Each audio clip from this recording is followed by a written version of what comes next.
जय पवारांच्या या वक्तव्यानंतर 2029 मध्ये पवार विरुद्ध पवार असा सामना होणार का याबाबत चर्चा रंगलेली आहे। याच पार्श्वभूमीवर 2029 मध्ये पवार विरुद्ध पवार लढत नाकारता येत नाही असं वक्तव्य राष्ट्रवादी शरदचंद्र पवार पक्षाचे आमदार रोहित पवार यांनी केलेले आहे। पवार विरुद्ध पवार होऊ नये ही लोकांची इच्छा असल्याचंही त्यांनी नमूद केलंय। जय पवारांच्या उमेदवारीबाबत निर्णय त्यांचा पक्ष घेईल असंही त्यांनी म्हटलेलं आहे। जर निवडणुकीला त्यावेळेस उभं राहणार नसतील आणि जे उभं राहणार असेल शेवटी त्यावेळेस जी लढाई होईल 2029 ला ती तशी बघितली तर सर्व पक्षीय ती लढाई त्या ठिकाणी होऊ शकते। पवार विरुद्ध पवार होणार का वाटते होईल?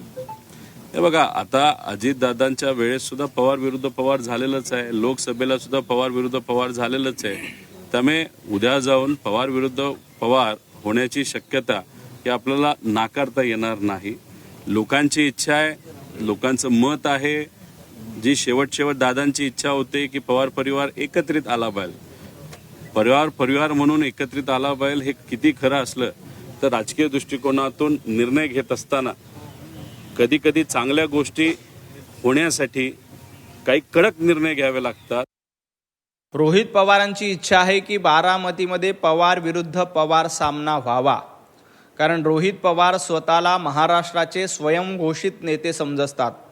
त्यांना असं वाटतं की महाराष्ट्रामध्ये शरद पवारांनंतरचा बडा नेता कोण आहे तर रोहित पवार आहे।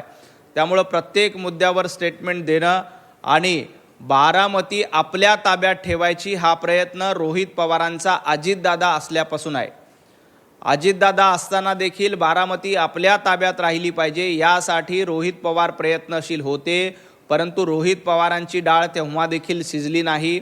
रोहित पवारांना इतकंच सांगायचं आहे, 2029ला देखील तुमची डाळ शिजणार नाही। बारामती ताब्यात घेण्याचा प्रयत्न रोहित पवारांच्या माध्यमातून दादा हयात असल्यापासून सुरू आहे, परंतु रोहित पवार तुम्ही याच्यामध्ये कधीही यशस्वी होणार नाही। बारामती हे अजितदादांच्या वारसाकडेच असेल हे रोहित पवार यांनी लक्षात ठेवलं पाहिजे।